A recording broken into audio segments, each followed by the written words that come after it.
Hi there, this is our lecturer in training and development, and I just want to briefly go over the 8-week communication plan for our student advisors. So this has been set up in conjunction with your associate directors, your team leads, and your seniors to give you a guide on how to communicate with your cohort so you can provide the best student experience.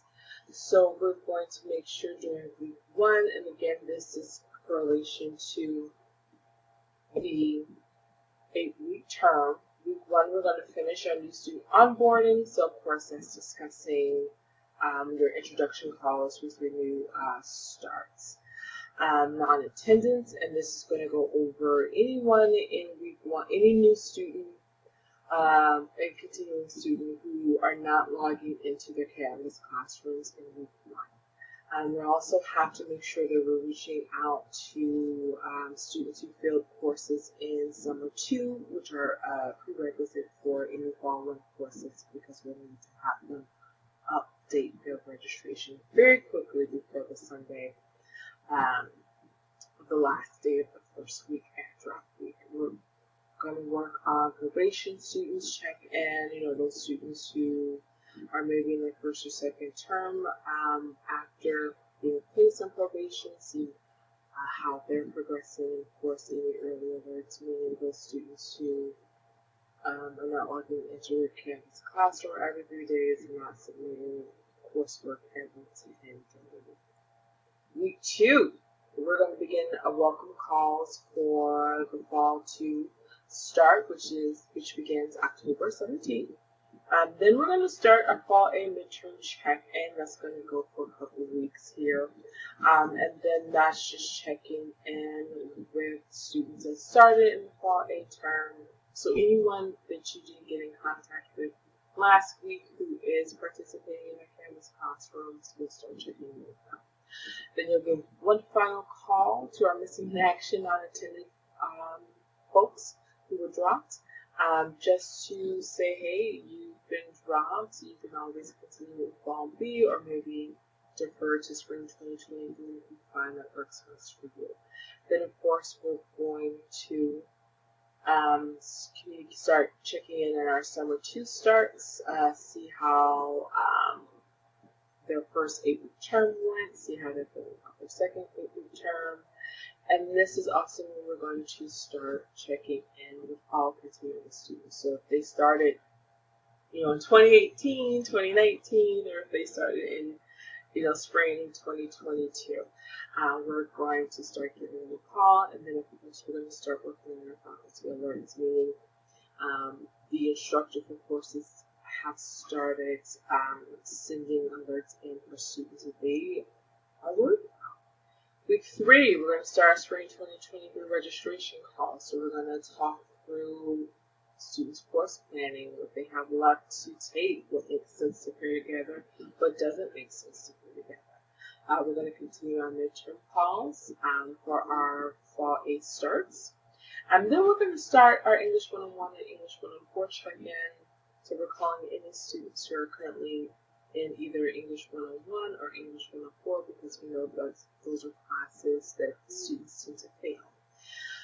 Then we're going to start our staff out re-engagement. So we're going to start reaching out to students who are in staff out status, see where they're at, if they want to come back, and if so, when. And then we're going to refer them to our reentry specialists if they do decide they want to return, if they can go for more than 1 year.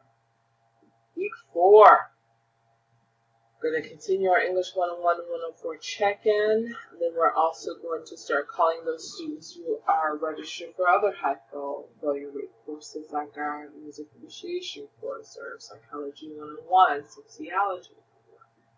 We're going to continue our midterm calls. It's typically going between weeks 2 to 5 or weeks 2 to 6.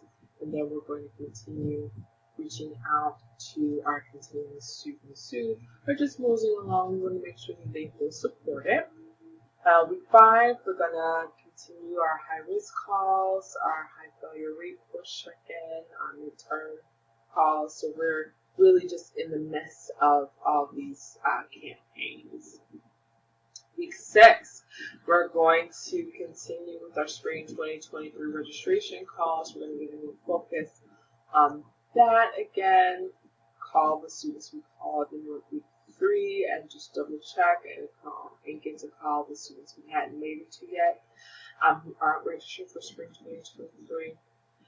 We're going to check in. We're going to combine our high-risk outreach with students who aren't participating in classes. Let them know that week 6, at the end of week 6, that's the deadline to withdraw to receive a W. After that, students are going to receive whatever grade the instructor gets, which will most likely be and then we'll continue checking in with our continuing students as well. Week 7, again, spring 2023 registration calls continue. Our high-risk calls continue. Those students who are teetering on the edge, they get C's and D's, the occasional F. They have quite a few W's in their transcript. We just want to make sure that they feel supported, check in, see how they're doing. And then we're going to give a renewed focus on our faculty alert to make sure that we're calling, emailing, texting those students before we close off the alerts. Finally, in week 8, we're going to finish up our spring 2023 registration calls. We're going to finish up our continuing students check-in. And then, of course, we're going to continue to offer high support for those high-risk calls. So this is definitely a guide that we've come up with to help you manage your student cohort. If you have any ideas of how you would like to expand the 8-week communication plan, please feel free to reach out to your associate director, your team lead, or your student advisor. Thank you so much for your time. Have a great day.